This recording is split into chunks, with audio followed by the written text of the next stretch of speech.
নমস্কার, আপনাদের সঙ্গে আমি সৈকত শুরু করছি আজকের এই সময় অনুষ্ঠান।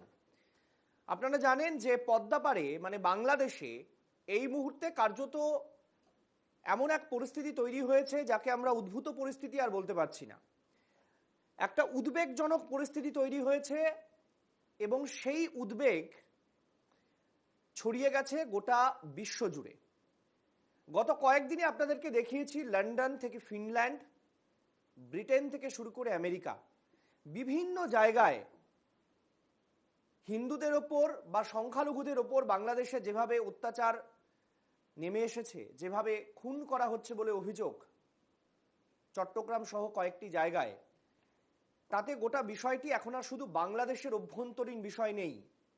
কিন্তু অদ্ভুত বিষয় হলো, প্রথম দিন থেকে বাংলাদেশ যে ছবিগুলো সামনে আসছে, অন্তত ভাইরাল ভিডিওর মাধ্যমে যে ছবিগুলো সামনে আসছে, সেই ছবিগুলো এতটাই উদ্বেগের যে সেই ছবি সংবাদ মাধ্যমে তো দেখানো যাচ্ছে না, এমনকি সোশ্যাল মিডিয়াতেও সেগুলোর মধ্যে প্রলেপ লাগানো হচ্ছে। অথচ অদ্ভুত বিষয়, বাংলাদেশ সরকার, ইউনূস সরকার, তারা প্রথম দিন থেকে বলে আসছেন যে বাংলাদেশে সংখ্যালঘুরা এখন অনেক ভালো আছে, হাসিনার সময় যা ছিল। বলা হচ্ছে কোনো মন্দির, কোনো গুরুদ্বারা, কোনো গির্জা, কোথাও কোনো হামলা হয়নি। সংখ্যালঘুদের নিরাপত্তা সম্পূর্ণভাবে সুনিশ্চিত রয়েছে। ভারতীয় টেলিভিশন সহ বিশ্বের বিভিন্ন টেলিভিশন যারা ইউনূস পন্থী নয়, তারা এই মিথ্যা প্রচার করছেন। আপনাদের সঙ্গে যখন এই অনুষ্ঠান করতে বসছি, তখন বাংলাদেশের পররাষ্ট্র বিষয়ক উপদেষ্টা মোহাম্মদ তৌসিফ হোসেন, তার একটি বিবৃতি আমরা প্রথম আলোকে কোট করে বলছি, যেখানে তিনি বলছেন যে ভারতীয় গণমাধ্যম প্রমাণ করতে চাইছে বাংলাদেশে সংখ্যালঘুদের ওপর নিপীড়ন চালানো হচ্ছে এবং তালেবান ঘরানার সরকার আসতে যাচ্ছে বলে ভারতীয় সংবাদ মাধ্যম দেখাচ্ছে। দেখুন, কোন সংবাদ মাধ্যম কি দেখাচ্ছে আমরা এটা তার দায়িত্ব আমরা নিচ্ছি না, কিন্তু আমরা দায়িত্বশীল সংবাদ মাধ্যম এনকেটিভি বাংলা, আমরা এটুকু বলতে পারি যে ভারত সরকার যখন সাংবাদিক বৈঠক করে বাংলাদেশে সংখ্যালঘু নিপীড়ন নিয়ে উদ্বেগ প্রকাশ করছে, তখন ভারতীয় সংবাদ মাধ্যম হিসেবে সেই উদ্বেগ আমাদের কণ্ঠেও থাকা খুব স্বাভাবিক, কারণ এটা অন্য কেউ নয়, ভারত সরকার বলছে। মোহাম্মদ ইউনূসকে সতর্কবাণী দিয়ে বলছে যে এবার সাবধান হন।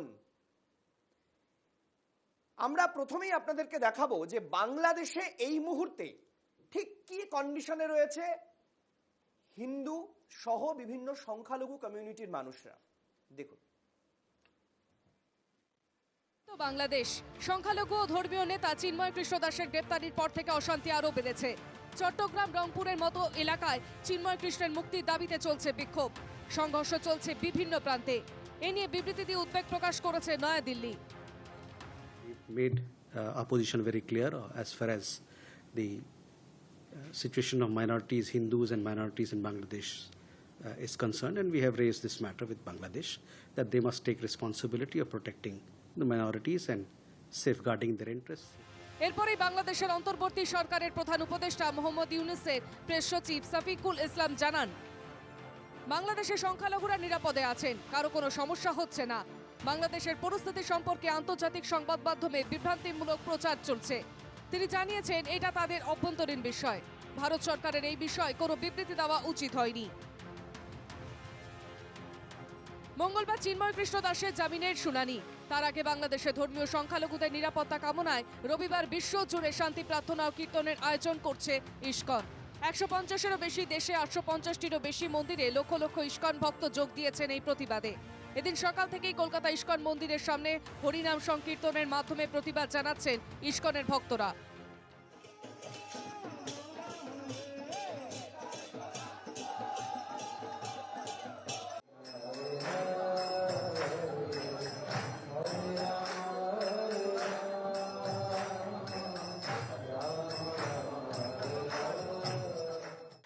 ভক্তরা, ডিভোটিরা, হিন্দুরা দ্রৌপদী মতুম এত দিন থেকে চিৎকার করছে কি ইউনাইটেড নেশন আমাদেরকে বাঁচাও। সবাই আমরা দ্রৌপদী মতুম ভগবান কৃষ্ণকে আহ্বান জানাবো, প্রার্থনা করব কি ভগবান এদের যে বাংলাদেশে হিন্দু এরকম হচ্ছে ওদেরকে বাঁচাও।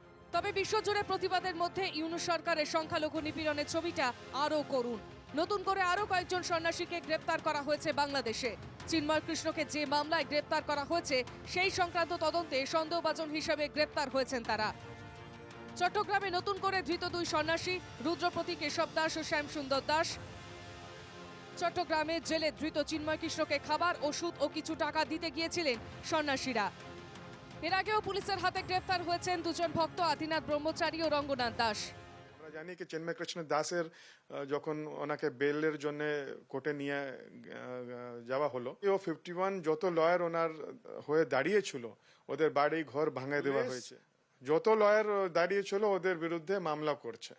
তো বলুন এটা কি বলবো, এটা উইচ হান্টিং না? ইউনূস সরকার যতই সত্য চাপার চেষ্টা করুন না কেন, বাংলাদেশের সংখ্যালঘুদের পরিস্থিতি যে উদ্বেগজনক তা স্পষ্ট তুলে ধরল বেলঘরিয়ার এক যুবক। বাংলাদেশে গিয়ে হামলার শিকার বেলঘরিয়ার সায়ন ঘোষ। ঢাকায় কেনাকাটা করতে বেরিয়ে আক্রান্ত সায়ন ঘোষ। ভারতীয় ও হিন্দু পরিচয় পেয়ে ছুরি নিয়ে হামলা, ছোড়া হয় ইট পাথর। ছুরি দিয়ে আমার চোখের উপর চালানোর চেষ্টা হয়, চোখে লাগেনি, সরে গেছিল। মানে ওদের হাতে অস্ত্র ছিল? হ্যাঁ, ওদের হাতে অস্ত্র ছিল, অস্ত্র দিয়ে আঘাত করে আমার এইখানে ছুরি দিয়ে আঘাত করা। তারা তো চিল্লাচ্ছিল যে ইন্ডিয়ান হিন্দু বলে মারছিল, তাই আশেপাশের মানুষেরাও খুব একটা বাঁচাতে আসছিল না, কেউই আসেনি। বিষয়টি আমি আমাদের যিনি এক্সটার্নাল অ্যাফেয়ার্স মিনিস্টার আছেন, এক্সটার্নাল অ্যাফেয়ার্স মিনিস্ট্রিতে জানাবো এবং এক্সটার্নাল অ্যাফেয়ার্স মিনিস্ট্রি থেকে যেন কড়া ব্যবস্থা নেওয়া হয় বাংলাদেশের সরকারকে, বর্তমান যে সরকার আছে তাদের কাছে কড়া এর জবাব যেন চাওয়া হয়। বাংলাদেশের প্রতিবাদের ঢেউ এসে পৌঁছেছে এপার বাংলাতেও। Bureau report, NKTV Bangla.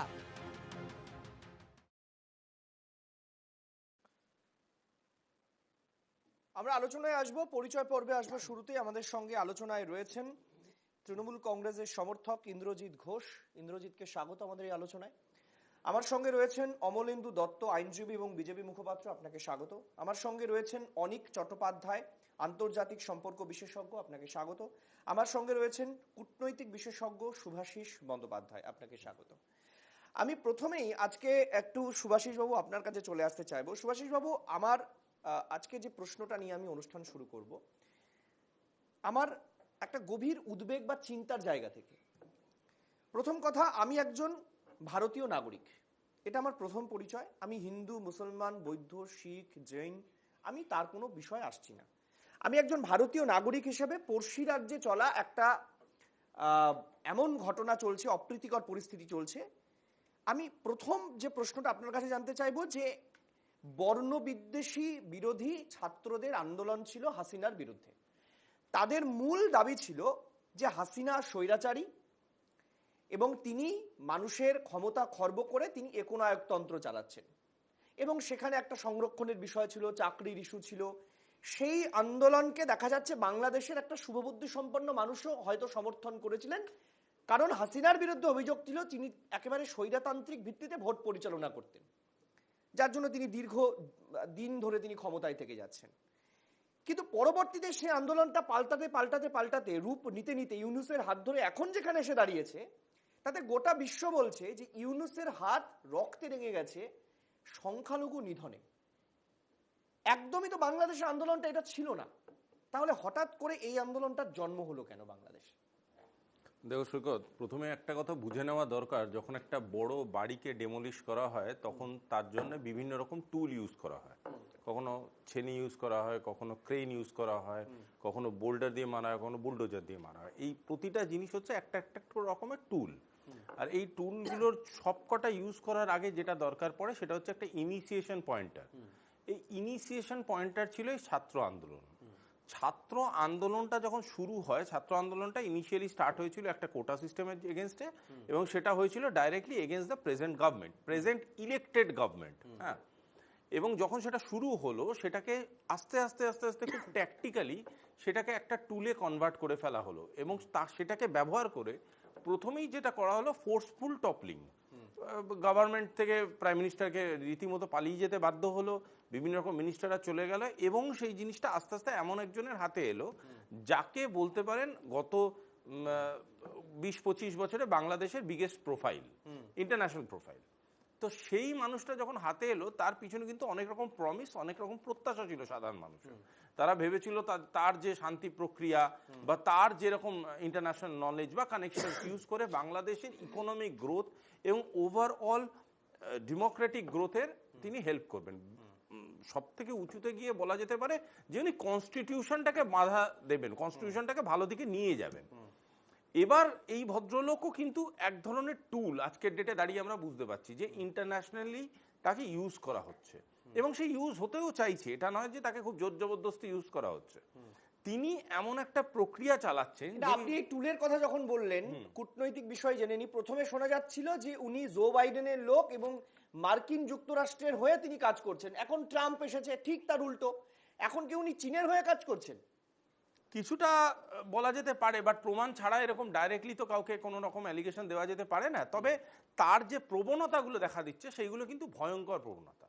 এবং সে যেভাবে প্রথমে অ্যাডমিনিস্ট্রেশনে এসে সে প্রথমেই যেটা তার করা উচিত ছিল যে অ্যাডমিনিস্ট্রেশনটাকে অনেক বেটার জায়গায় নিয়ে যাওয়া উচিত ছিল। উনি প্রথমে এসেই যে জায়গাটা স্ট্রেস দিতে শুরু করলেন সেটা হচ্ছে কনস্টিটিউশনাল চেঞ্জ। বাংলাদেশের ইটসেলফ যে স্ট্রাকচারটা আছে সেটাকে চেঞ্জ করে উনি বারবার একটা ইসলামিক স্টেট তৈরি করার চেষ্টা শুরু করে দিলেন। এবং সে আরেকটা জিনিস খুব ভয়ঙ্কর করলো, সেটা হচ্ছে ছাত্র আন্দোলন, যেটা তাদের ইনিশিয়াল টুল ছিল। সেই ছাত্র আন্দোলনের যারা মেন লোকজন ছিল তাদেরকে ডমিনেট করতে শুরু করে দিলেন এবং আস্তে আস্তে সেটাকেও ব্যান করে দিলেন। এবং সব থেকে বড় যেটা মাইনরিটিদের আওয়াজ তুলতো যে গ্রুপটা ইসকন, তাকে বিভিন্ন রকম ভাবে প্রেশারাইজ করতে শুরু করে দিল। তার যে বিভিন্ন রকম মানুষ, তাদের যে বিভিন্ন রকম স্পোক্স পার্সন বা তাদের যে বিভিন্ন রকম ইন্টারঅ্যাক্টিভ লেয়ার, সেগুলোকে ইচ্ছাকৃত এবং খুব ট্যাকটিক্যালি সেগুলোকে নষ্ট করতে শুরু করে দেওয়া হলো। এবং এই যে গোটা ইন্ডিকেশনটা, এটা ভেরি ক্লিয়ার যে বাংলাদেশের এই গোটা ইন্ডিকেশন বা তারপর থেকে গত 90 দিনে যে কাজকর্মগুলো হয়েছে সেইগুলোর সাথে হাসিনার মিসক্যালকুলেটেড গভর্নেন্সের কোনো রকম কোনো ডাইরেক্ট সম্পর্ক নেই। এটার সাথে যে জিনিসটার খুব ডাইরেক্ট সম্পর্ক পাওয়া যাচ্ছে সেটা হচ্ছে বাংলাদেশের উপরে বহু দেশের টেরিটোরিয়াল ইন্টারেস্ট থাকতে পারে। সেই টেরিটোরিয়াল ইন্টারেস্টগুলোকে বিভিন্ন রকমভাবে ব্যবহৃত করা হলো এবং ব্যবহৃত করে এমন একটা স্ট্রাকচার তৈরি করা হচ্ছে যেটা তার পড়শি দেশেদের কাছে খুব সাফোকেটিং, কিন্তু বাংলাদেশের সাধারণ মানুষের কাছে সেটা আরো বড় ভয়ঙ্কর। এবং আজকের ডেটে দাঁড়িয়ে যেটা একদম আমরা সাদা কালোতে দেখতে পাচ্ছি, মেজরিটি ভার্সেস মাইনরিটি, এই জিনিসটা কিন্তু আমি হলফ করে বলতে পারি, আমার বাংলাদেশের ভিতরে প্রচুর বন্ধু বান্ধব এবং সাধারণ মানুষজনের সাথে কথা বলা থেকে বলতে পারি, বহু সেন্সিবল মেজরিটিরাও বাংলাদেশে সাফোকেটেড। মানে আপনি বলতে চাইছেন বাংলাদেশের পরিস্থিতি এখনই যদি হাল না ধরা যায় আগামী দিনে পাকিস্তানের মতো হতে যাচ্ছে। হালের থেকেও বড়, আমি খুব টেকনিক্যাল একটা কথা ইউজ করছি, সেটা হচ্ছে বাংলাদেশে ইমিডিয়েটলি পলিটিক্যাল সলিউশন দরকার। এই ধরনের উইদাউট এনি ভোটিং, এই ধরনের উইদাউট অ্যাপলিটিক্যাল লোক কিভাবে একটা দেশের শুধু ক্ষমতায় বসে থাকতে পারেন দীর্ঘদিন নির্বাচন ছাড়া? যে তিনি তার যোগ্যতা কি যে তিনি মাইক্রো ফিন্যান্সের জনক, তিনি নোবেলের শান্তি পুরস্কার পেয়েছেন শুধুমাত্র এই কারণে দীর্ঘদিন হাসিনা বিরোধিতা করার জন্য। শুধু তাই নয়, এবং মিলিটারি এই জিনিসটা কিন্তু মিলিটারিও আজকের ডেটে টুলিং হচ্ছে। মিলিটারি কাজ করছে বিভিন্ন রকম কাজ যেটা ডাইরেক্টলি বাংলাদেশের মিলিটারি কোড অফ কন্ডাক্টের বাইরে।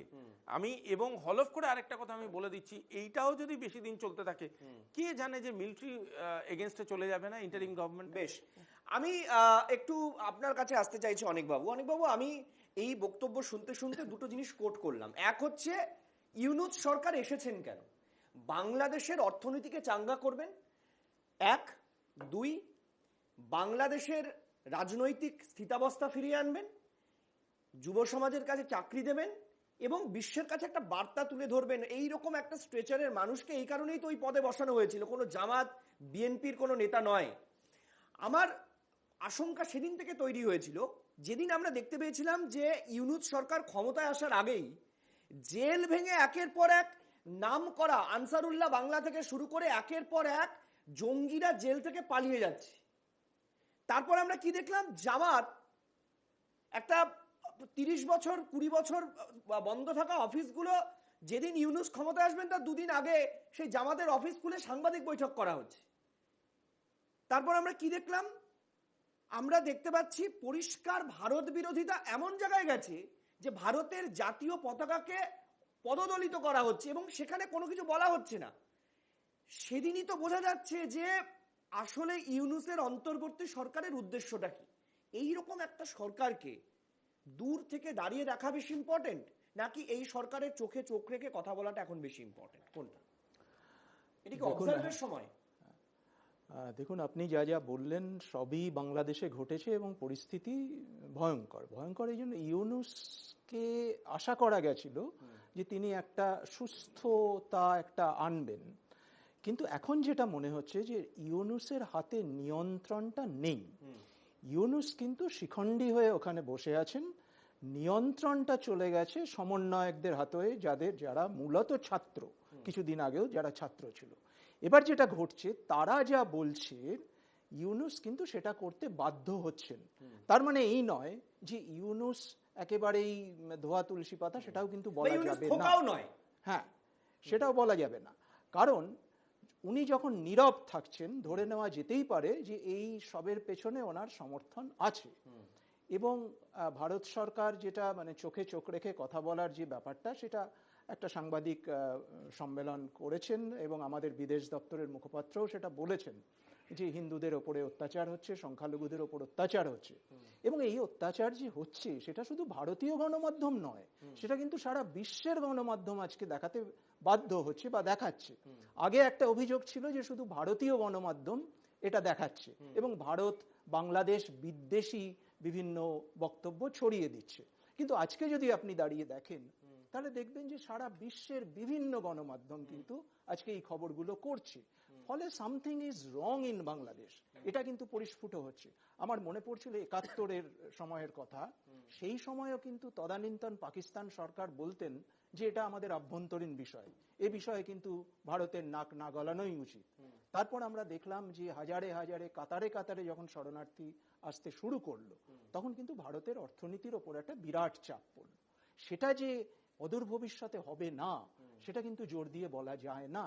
অর্থাৎ বাংলাদেশে সংখ্যালঘু নিপীড়ন যদি চলতে থাকে তাহলে কিন্তু আবার শরণার্থীর ভিড় আমরা দেখতে পাবো, বিশেষ করে পশ্চিমবঙ্গে এবং উত্তর পূর্ব রাজ্যগুলিতে।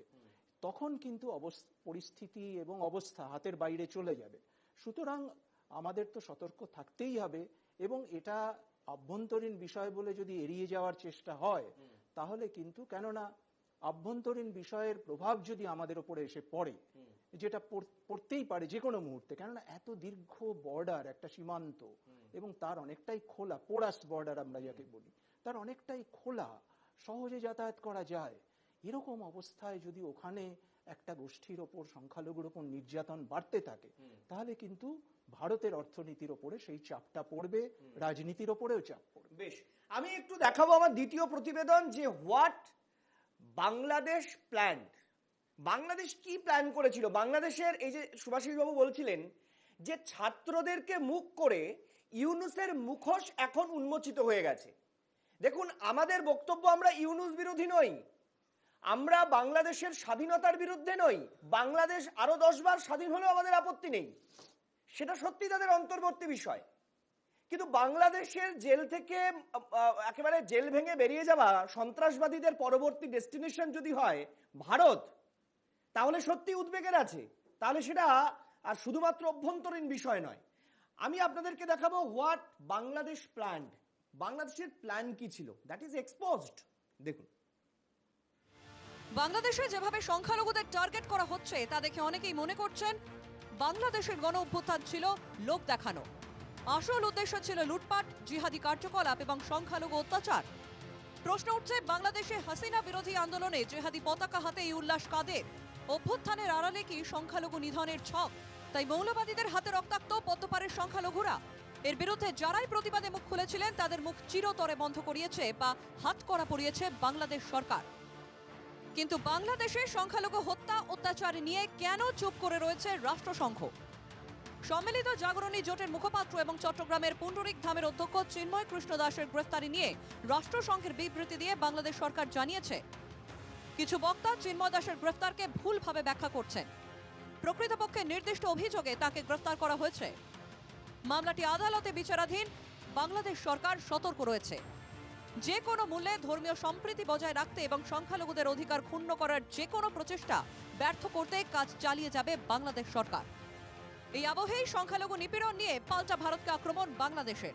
ভারতের বিরুদ্ধে দ্বিচারিতার অভিযোগ তুললেন বাংলাদেশ আইন মন্ত্রকের উপদেষ্টা আসিফ নজরুল। সরাসরি কেন্দ্রের নরেন্দ্র মোদী সরকার এবং বিজেপিকে আক্রমণ করেছেন তিনি।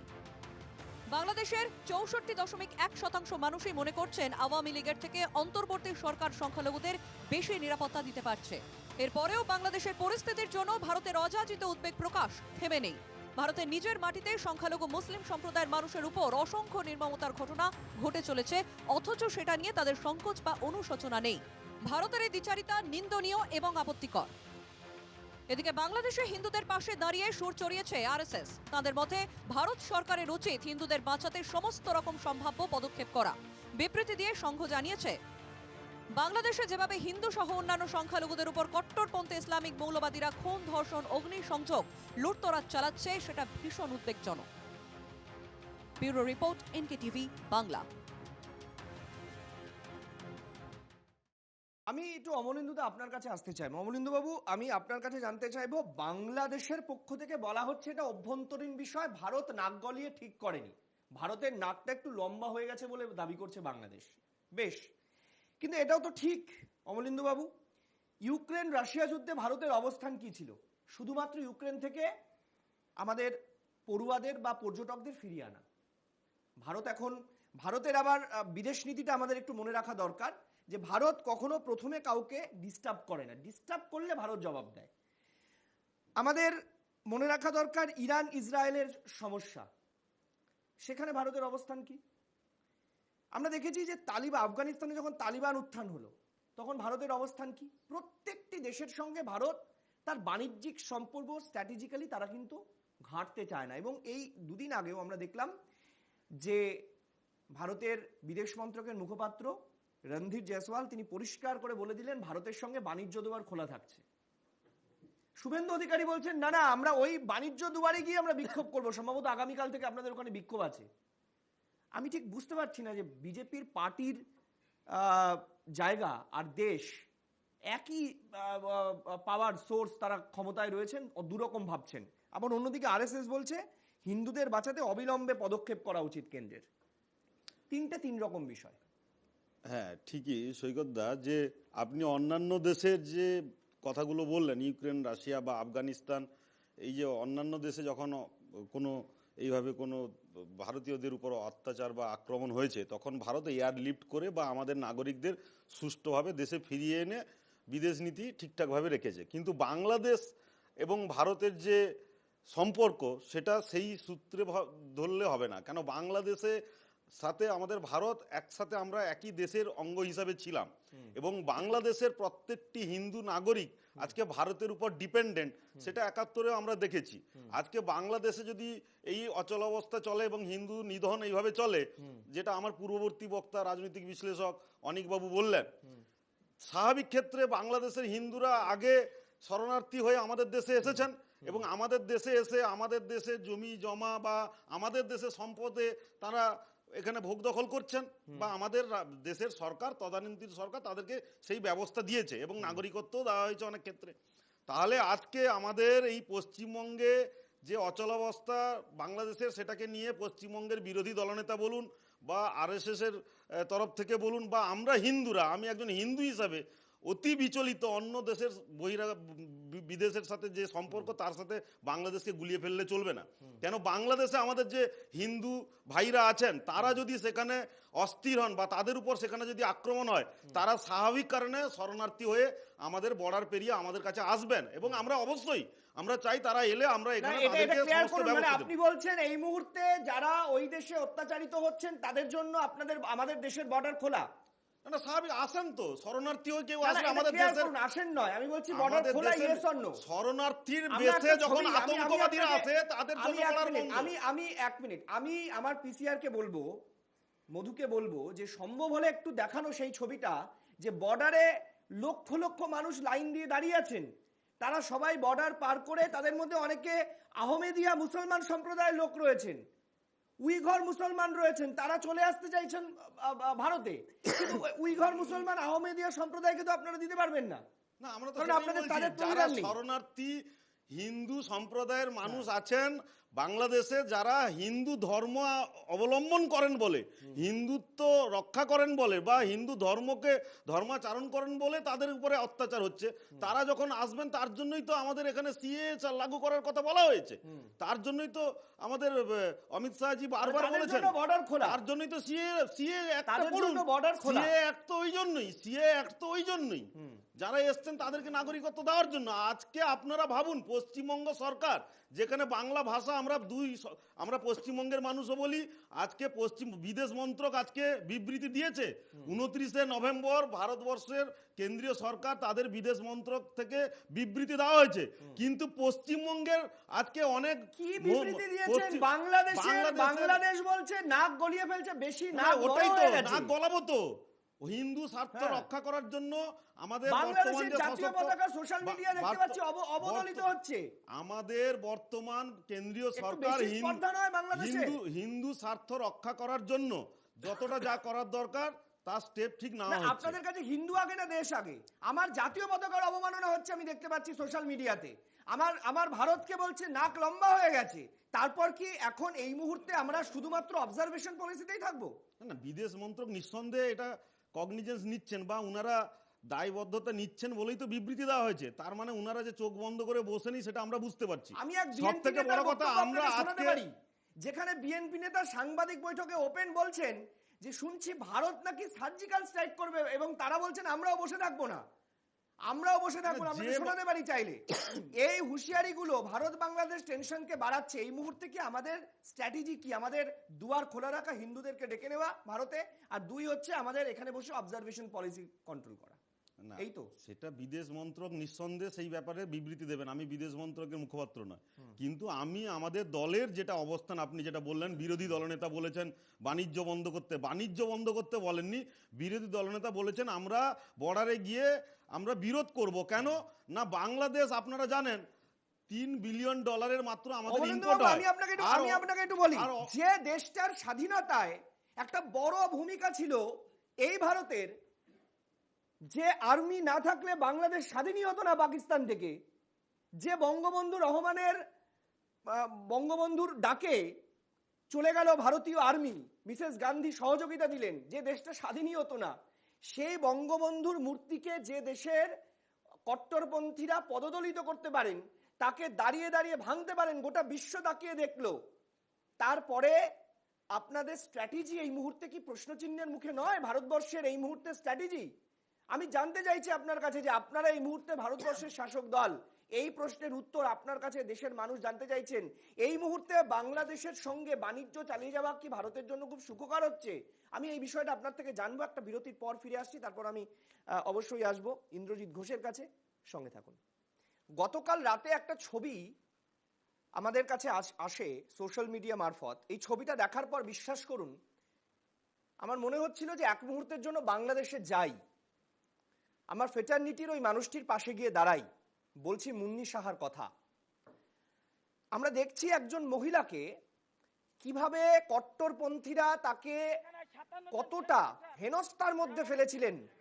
এটা আমার মুখের কথা বিশ্বাসের দরকার নেই, এই অডিও সহ পুরো ভিডিওটা আপনাদেরকে শোনাই। ইনি একজন বাংলাদেশের সাংবাদিক, তাকে কি বলা হচ্ছে, কতটা হেনস্থার মুখে তাকে পড়তে হচ্ছে এবং তাকে কি কি কথা বলা হচ্ছে, কি চাইছেন কট্টরপন্থীরা তাকে নিয়ে, পুরো ভিডিওটা আনকাট শুনুন।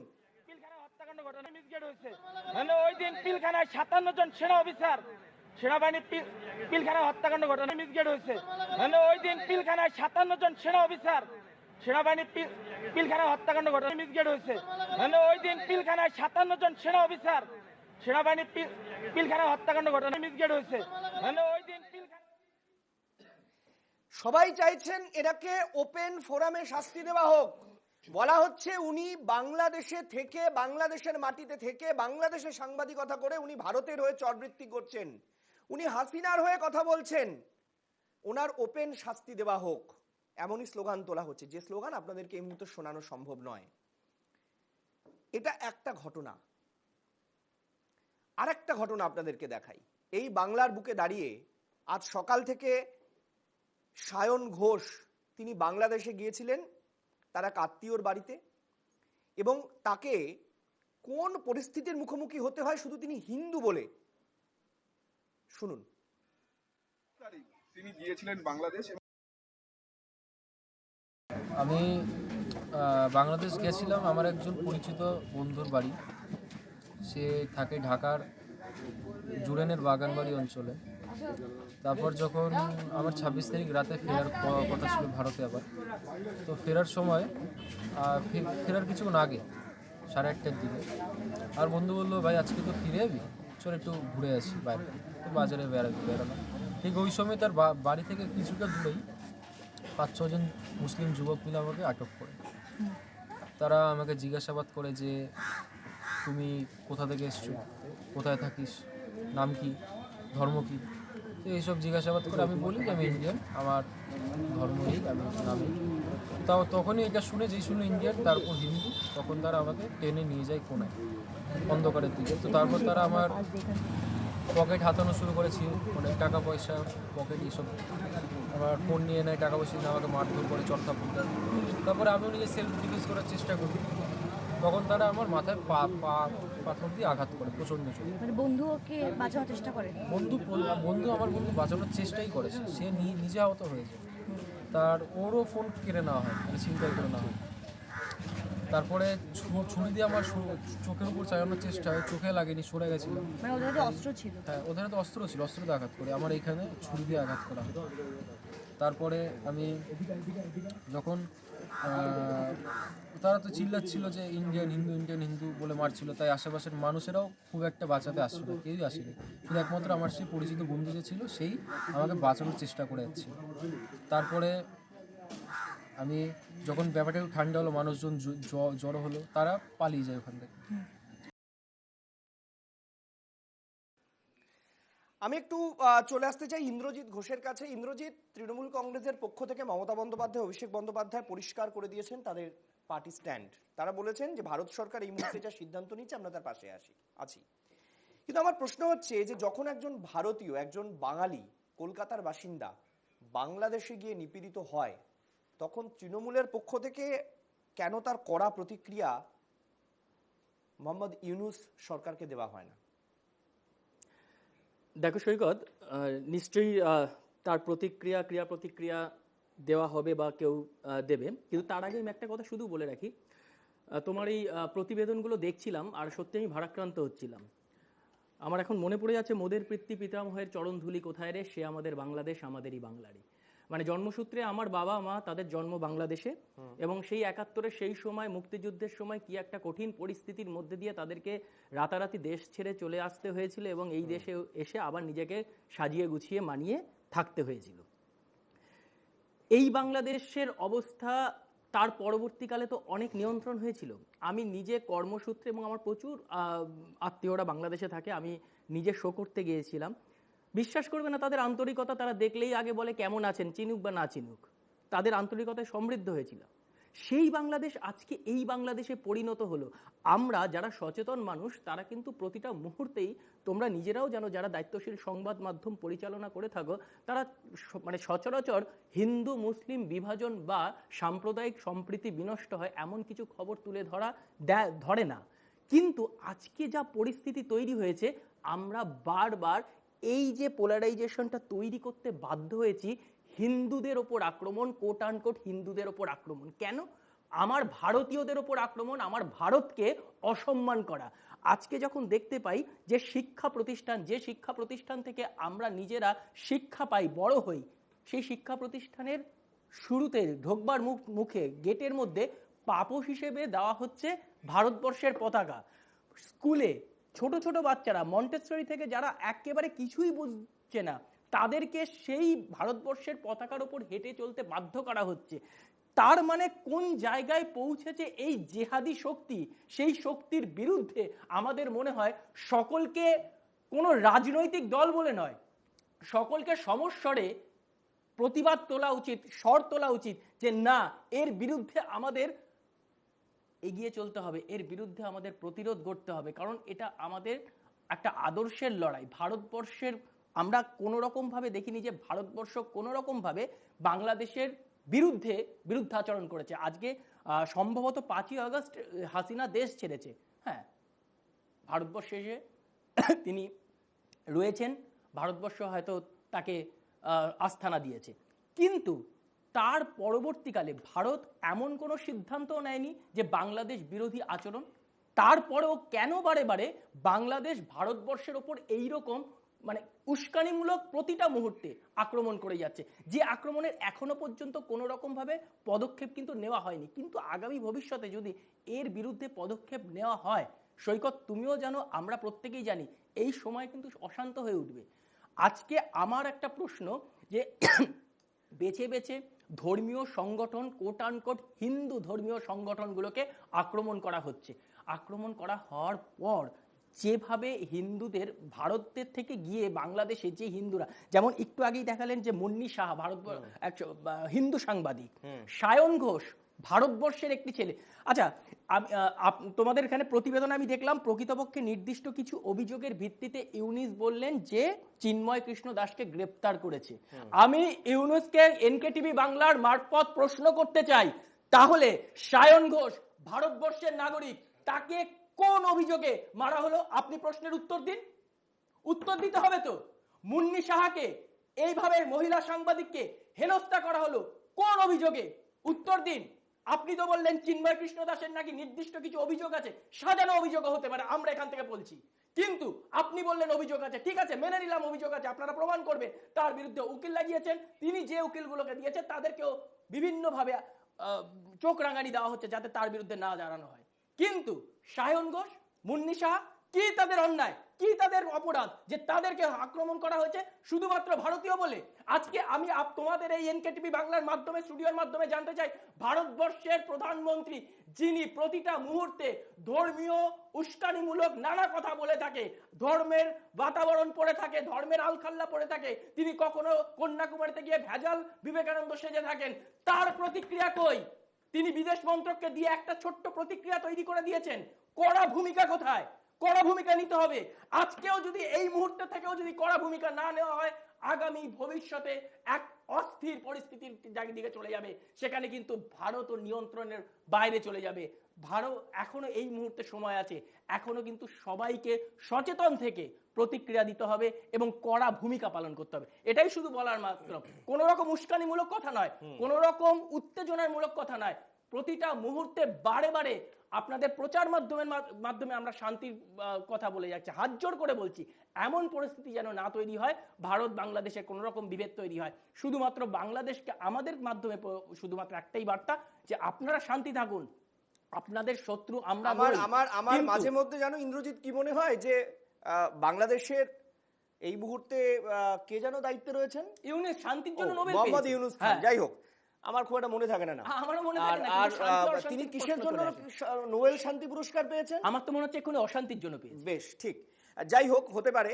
হ্যাঁ, কিন্তু অনেকে প্রশ্ন করছেন যে আদৌ তার নোবেল পুরস্কার পাওয়ার সেই স্ট্রেচার তিনি অর্জন করেছেন কিনা, এই প্রশ্ন উঠছে। যাই হোক, অরাজনৈতিক লোককে যদি রাজনীতির জায়গায় বসায়, এরকমই কিন্তু অবস্থা তৈরি। এবার প্রশ্ন অন্য জায়গায়। আপনাদেরকে কটা ছবি আমি দেখাবো।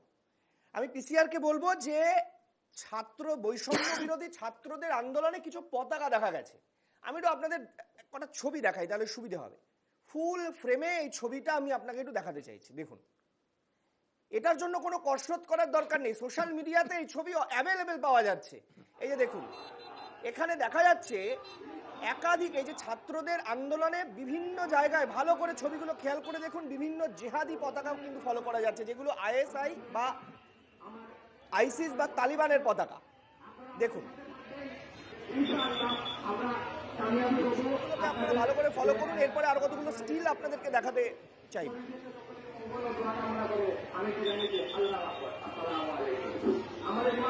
ভালো করে দেখুন যে এই ছবিগুলোর মধ্যে যে পতাকা বা যে ধরনের স্লোগান, যে বক্তব্য রাখা হচ্ছে, এই যে দেখুন, এক হাতে বাংলাদেশের জাতীয় পতাকা, আরেক হাতে কিসের পতাকা। দেখুন, এইগুলো বলে দিচ্ছে এইটা কোন স্বাধীনতার জন্য এই মুক্তির স্বাদের কথা তারা বলেছিলেন। আমি আপনার কাছে জানতে চাইছি সুভাষিস বাবু, যে ভারতবর্ষে একটা দেশ তারা নতুন করে স্বাধীন হবে বলে তারা বলছেন, বা স্বাধীন হলো বলে তারা ৭১ স্বাধীনতা মনেই করছেন না। আমার বক্তব্য হচ্ছে, এই ছবিগুলোই তো বলে দিচ্ছে যে একটা দেশ নতুন করে স্বাধীন হলো শুধু ভারত বিদ্বেষী মনোভাবের জন্য, যারা ভারত না থাকলে হয়তো 1971 সালের পর থেকে এই টিল নাও হাসিনা যদি না থাকতেন প্রাক্তন প্রধানমন্ত্রী, হয়তো তারা এখনো পাকিস্তানের অন্দরেই থাকতেন। তো একটা রিসেন্ট সোশ্যাল মিডিয়াতে একটা ট্রেন্ড চলে, সেটা হচ্ছে খুব বড় বড় সেলিব্রিটিদের নামে গালাগাল করলে নিজের টিআরপি বাড়ে। ঠিক আছে, আমার বারবারই মনে হচ্ছে Bangladesh under the regime of mister Yunus যে ধরনের পলিটিক্যাল স্টেটমেন্টসগুলো করছে বা যে ধরনের পলিটিক্যাল স্ট্যান্ডগুলো দেখাচ্ছে, সেগুলো এক কথায় বলতে গেলে immature politics. This is not at all a global standard politics at all, this immature politics. উনি বারবার করে, উনি কিন্তু ডিপেন্ডেন্সি ইকোনমিক্সের লোক, ডিপেন্ডেন্সি জানেন না এরকম নয়, ফরেন পলিসি বোঝেন না এরকম নয়, উনি কোনো জেহাদি লোক তো বেসিক্যালি নন, জেহাদি টুল হতে পারেন, জেহাদি মানুষ তো নন। তো উনি বোঝেন সবই, নয় কোনো একটা চাপে পড়েই কাজগুলো করছে, আর না তো আমি বলবো ওনার মধ্যে ওনাকে কোনো বাংলাদেশের যন্তর মন্তর ঘরে ঢুকিয়ে মাথাটা পুরো ঘুরিয়ে দিয়েছে। এবং আজকের ডেটে দাঁড়িয়ে উনি যে নোবেল প্রাইজটা পেয়েছিলেন, সেখান থেকে ওনার নতুন নাম হতে পারে নোবেল, যে কারোরই বেল দেওয়া হচ্ছে না বাংলাদেশ কোর্টে, এবং সেটার ব্যাপারে উনি যা যা করণীয় সেটা করছেন। তো কোন নোবেলটাকে উনি যথার্থভাবে গোটা পৃথিবীর কাছে তুলে ধরবে, ওটা আগামী দিন বলে দেবে। এবং আসছি উনি ভারত বিদ্বেষী কথাবার্তা বলা, আরে ভাই একটা তো লেভেল থাকে, একটা তো কন্ট্রাস্ট থাকে, সেই কন্ট্রাস্টটা তো আমাদের বুঝতে হবে। একটা 4th লার্জেস্ট গ্লোবাল আর্মিকে তুমি চ্যালেঞ্জ করছো, তুমি দিনের পর দিন এমন একটা দেশকে চ্যালেঞ্জ করছো যারা লিডার অফ কালচারাল ডিপ্লোমেসি, যারা লিডার অফ ওয়েলফেয়ার ডিপ্লোমেসি, তাদেরকে তুমি দিনের পর দিন কি বোঝাতে চাইছো যে আমি ভীষণ সুপিরিয়র বা আমি তোমাকে চ্যালেঞ্জ করব? ভারতবর্ষ কোনোদিনই এই প্রভোকেশনে পা দেওয়া উচিত না, দেবেও না। সেকেন্ড কথা হচ্ছে, ভারতবর্ষ আজকের ডেটে দাঁড়িয়ে যে ধরনের গ্লোবাল সিন্ডিকেট তারা তৈরি করেছে, যে ধরনের বন্ধু বা অ্যালাইনমেন্টস আমাদের সাথে আছে, তারা যদি একটা করে সবাই মিলে একটা করে বিবৃতিও দিয়ে দেয় না, সেটা বাংলাদেশের পক্ষে গুটিয়ে যাওয়ার, মানে আপনি বলছেন এর থেকে ডিপ্লোমেসিতে তালিবানের থেকে অনেক ভালো বোধহয়, অনেকটা ম্যাচিওর। আমি তো মানে এটা বলতে গিয়ে আমি মানে হাসি পাচ্ছে যে মানে উনি যে কথাগুলো বলছেন আজকের ডেটে দাঁড়িয়ে, অ্যাটলিস্ট তালিবান যাদের উপরে ডিপেন্ডেন্ট তাদের ব্যাপারে প্রেস রিলিজ করেনি, এবং উনি খুব ডেডিকেটলি ভারতকে মিথ্যাবাদী সাজানোর চেষ্টা করছেন। আচ্ছা, রাষ্ট্রসংঘে দাঁড়িয়ে আমরা দেখিয়েছি প্রতিবেদনে, রাষ্ট্রসংঘে দাঁড়িয়ে তার প্রতিনিধি বলছেন যে ভারত মিথ্যে কথা বলছে, কোনো কিছু হয়নি। আচ্ছা ঠিক আছে, আমি বুঝলাম। এবার রাষ্ট্রসংঘে দাঁড়িয়ে উনি এই কথাগুলো বলছেন। তো এবার আমার কাছে কথা হলো যে এই যে বিভিন্ন রকম প্রেস যেগুলো দেখাচ্ছে, সেটা কিন্তু শুধুমাত্র ভারতের প্রেস না, গ্লোবাল প্রেস। এবং তোমাদের মতো যারা দায়িত্ববান সাংবাদিক, তারা কোনো জিনিস দেখাবার আগে ভ্যালিডেট করো, ভেরিফাই করো। গ্লোবালি সেটাই ট্রেন্ড, সবাই তাই করে। সুতরাং তারা সবাই যেটা দেখাচ্ছে, তারা জেনুইন জিনিসটাই দেখাচ্ছে। সুতরাং উনি মুখ বাঁচাবেন কতজনের কাছ থেকে, কতজনকে বোঝাবেন যে এটা ভারত চালিত। আর যদি সেটা ভারত চালিত উনি যেটা বলছেন, আমি যদি তর্কের খাতিরে হ্যাঁও বলে দিই, তার মানে তো we are already declared super power. মানে আমরা বলছি, পৃথিবীর সব মিডিয়া সেই নিউজ দেখাচ্ছে, তার মানে সেই দেশটার সাথে তো উনার কোনো রকম কন্ট্রাডিকশনে যাওয়াই উচিত না। আইদার উনি এটা বলুন যে উনি যেটা করছেন সেটা গোটা পৃথিবীর মানুষ বুঝে গেছে, উনি he should take a straight political stand on this, or না হলে উনি বলুন যে এই জিনিসটাতে ভারতবর্ষের যে ইনভলভমেন্টটা উনি দেখেছেন, ওটা উনি গ্লোবালি গিয়ে চ্যালেঞ্জ করুন। আমি বলছি দুটোর মধ্যে একটা উনি করবেন। আমি অনিক বাবুর কাছে আসি। অনিক বাবু, কোথাও যেন দেখে মনে হচ্ছে যে ঠিক পাকিস্তানের কায়দায় তিনি সরকারটাকে চালাতে চাইছেন বা দেশের পরিস্থিতিটাকে নিয়ে যায়, ঠিক যেভাবে পাকিস্তান থেকে ভারতের প্রতি বিদ্বেষ ওই দেশের একটা মূল কালচার তৈরি হয়ে গেছে, যার জন্য যা সিদ্ধান্ত হবে সব ভারতের দোষ। ঠিক একই কায়দায় নিয়ে যাওয়া হচ্ছে বাংলাদেশকে। এইটা কতটা ভয়ঙ্কর? আমার সবচেয়ে বড়, বাংলাদেশের সবচেয়ে বড় বর্ডার শেয়ার বাংলাদেশের সঙ্গে ভারতের, এটা কত বড় একটা চ্যালেঞ্জ হয়ে যাচ্ছে। দেখুন, ইউনুস রাজনৈতিকভাবে যে ব্যর্থতা, সেটাকে উনি ঢাকা দেওয়ার চেষ্টা করছেন এই ধর্মীয় উন্মাদনা এনে। অর্থাৎ ইউনুস বুঝতে পারছেন, বা তার অন্তর্বর্তীকালীন সরকারই বলুন বা কেয়ারটেকার গভর্নমেন্টই বলুন, যাই বলুন, বুঝতে পারছেন যে তারা সফল হচ্ছেন না। এইবার দুদিন আগেও আমি আরেকটা টিভি চ্যানেলে বলছিলাম যে এইবার সৈকত সেটা হচ্ছে কি, ধর্মীয় উন্মাদনা, যেটা পাকিস্তানেও আমরা দেখেছি, এই ধর্মীয় উন্মাদনার এই জিগিরটা তুলে দিয়ে তার রাজনৈতিক ব্যর্থতাটাকে তিনি ঢাকা দেওয়ার চেষ্টা করছেন। এটা হচ্ছে নাম্বার 1। নাম্বার 2 হলো এই যে সরকার যেটা বাংলাদেশে চলছে, হাইলি কনফিউজড, ভীষণ একটা কনফিউজড সরকার। তারা কি করবে, কি পদক্ষেপ নেবে, সেটা তারা বুঝতে পারছে না। এবং ইউনুসকে মানে নিয়ন্ত্রণে নেই বলে আমাদের মনে হচ্ছে, আমরা যারা আন্তর্জাতিক সম্পর্ক নিয়ে একটু নাড়াচাড়া করি। কেন কি ইউনুস তার বয়সটা তুমি ভাবো সৈকত, ইউনুস যে বয়সে পৌঁছেছেন সেই বয়সে এরকম একটা দেশকে নেতৃত্ব দেওয়া, এরকম একটা আমি বলবো যে একটা ভোলাটাইল, এরকম একটা মানে আগ্নেয়গিরির যারা উপর বসে ভাষার জন্য একটা দেশকে স্বাধীন করতে পারে, কতটা বোধ তাদের থাকে, তাহলে তারা কখনো এই হত্যা লীলায় মারতে পারে? আসলে এই ধর্মীয় উন্মাদনাটাকে তুলে দেওয়া হচ্ছে, প্রশ্রয় দেওয়া হচ্ছে। তুমি যে ছবিগুলো দেখালে যে এক হাতে বাংলাদেশের পতাকা, এক হাতে জিহাদি পতাকা, এটা কিন্তু আজকে বাংলাদেশে যারা সুস্থ বুদ্ধিসম্পন্ন মানুষও ছিলেন তাদেরকেও বুঝিয়ে দেওয়া হচ্ছে যে দেখো ভাই, তুমি আমার দিকে চলে এসো, নয়তো কিন্তু তোমার কপালেও দুঃখ আছে। এই যে চাপটা রাখা হচ্ছে, এই চাপটা মূলত রাখছে ছাত্ররা, ছাত্র সমন্বয়করা। এই চাপটা কিন্তু সাধারণ যারা সুস্থ মানুষ ছিলেন তাদের ওপরে এই চাপটা মারাত্মক, এবং বাংলাদেশের পক্ষে অভ্যন্তরীণ রাজনীতির ক্ষেত্রেও এটা কিন্তু খুব ভয়ঙ্কর।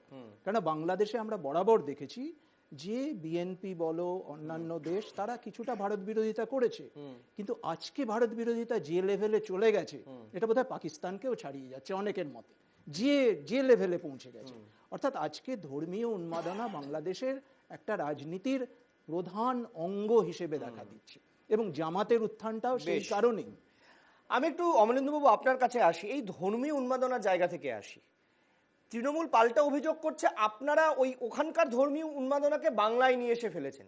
আমি একটু দেখাই যে শুভেন্দু অধিকারী এবং পাশাপাশি কুণাল ঘোষ কি অভিযোগ একে অপরের বিরুদ্ধে করছেন। যদিও অভিষেক বন্দ্যোপাধ্যায়, আমি 3টি মন্তব্য পরপর দেখাবো, দেখুন।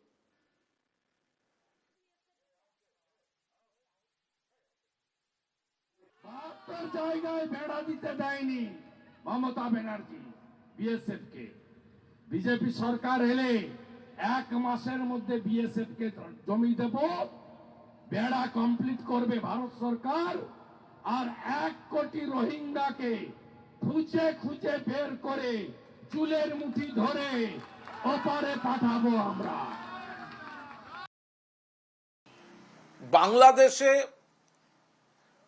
সংখ্যালঘুরা যদি আক্রান্ত হতে থাকেন বলে খবর বারবার প্রচারিত হতে থাকে, তাহলে তো এই দেশে এটা তো বিজেপি রাজনৈতিকভাবে তাদের লাভের জন্য ব্যবহার করছে। অর্থাৎ বাংলাদেশে সংখ্যালঘুদের নিরাপত্তা দেওয়াটা বিজেপির কাছে গুরুত্বপূর্ণ, নাকি বাংলাদেশের সংখ্যালঘুদের উপর আক্রমণটা কাজে লাগিয়ে এখানে সাম্প্রদায়িক মেরুকরণ তৈরি করে হিন্দু আবেগ তৈরি করাটা বিজেপির অগ্রাধিকার? এই বিষয়টাও তো বিশ্লেষণ করে দেখতে হবে। মুখ্যমন্ত্রী যেটা বলেছেন সেটাই আমাদের বক্তব্য। আমরা বাংলাদেশের ব্যাপারে কোনো কথা বলবো না, কেন্দ্রীয় সরকার যা করার করবে, আমরা সমর্থন করব। বাংলাদেশে যা হচ্ছে সেটা তো রাজনীতির বিষয় নয়। এখানে তো বিজেপির অভ্যাস সবকিছু নিয়ে রাজনীতি করা।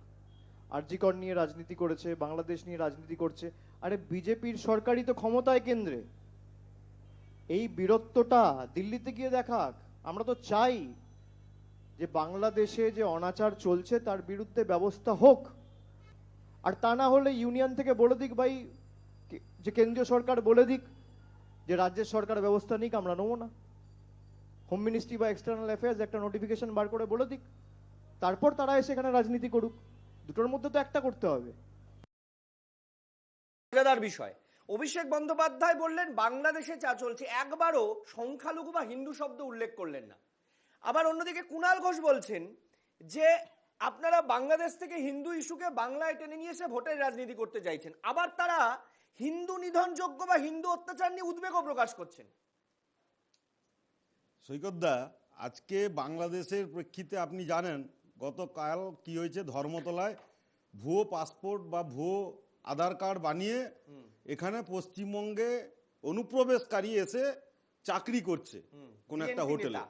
যাই হোক, আমি কোনো দল, আজকে আপনারা ভাবুন আমাদের প্রতিবাদ, আমাদের ভারতীয় জনতা পার্টি বারবার একই কথা আমরা বলে এসেছি যে আমরা অবশ্যই আমরা হিন্দু স্বার্থ রক্ষা করার কথা বলবো। হিন্দুদের উপরে বাংলাদেশে নির্যাতন হলে এখানে আমরা প্রতিবাদ করব। চিন্ময় প্রভুর জন্য বিধানসভায় বিরোধী দলনেতা প্রতিবাদ করেছেন তার গ্রেপ্তারের বিরুদ্ধে, এবং তার দ্রুত মুক্তির দাবিতে আমরা মিছিলও করব। এবং আজকে হিন্দু স্বার্থ রক্ষা করার জন্য কাজ করাটা আমাদের হিন্দু হিসেবে অধিকার। ভারতীয় জনতা পার্টি মনে করে আজকে আপনারা বলছেন এই যে বর্ডার থেকে যারা বিদেশ মন্ত্রক বা কেন্দ্রীয় সরকার কি করছে, কেন্দ্রীয় সরকার নিঃসন্দেহে তারা তাদের মিনিস্ট্রি লেভেলে আলোচনা করে যা যা স্টেপ নেওয়ার সেটা বিদেশ মন্ত্রক নেবে। কিন্তু বিজেপি হিসাবে আমাদের কথা যদি বলেন, আমরা বারবার বলে এসেছি, বিরোধী দলনেতা যে কথাটা বললেন, এরা আজকে বর্ডার থেকে পেরিয়ে এসে যখন এখানে বিশেষ সম্প্রদায়ের তথা বাংলাদেশের যারা সংখ্যাগুরু সম্প্রদায় তারা এসে এখানে যখন বিভিন্ন হসপিটালে ভর্তি হয়ে যাচ্ছে, তারা এসে যখন ভোটার কার্ড বানিয়ে নিচ্ছে, তাদের এখানকার যখন তৃণমূলের পঞ্চায়েত দপ্তর থেকে পঞ্চায়েতের প্রতিনিধিরা তাদেরকে রেসিডেন্সিয়াল সার্টিফিকেট ইস্যু করিয়ে ভোটার কার্ডে নাম তোলাচ্ছেন, তখন তারা কিন্তু এই বিরোধটা করেন না।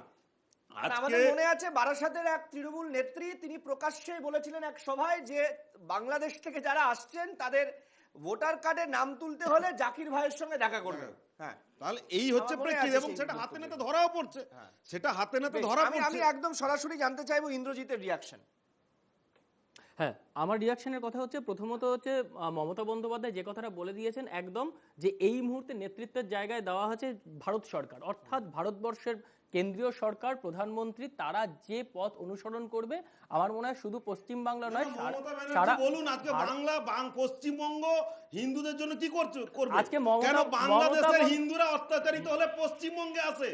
আগে ভারতবর্ষে আজকে মমতা বন্দ্যোপাধ্যায় বলে এই সমস্যার সমাধান হবে কেন হিন্দুদের জন্য কিছু বলছেন না? সরকার পদক্ষেপ নিলে সেই সমস্যার সমাধান হবে।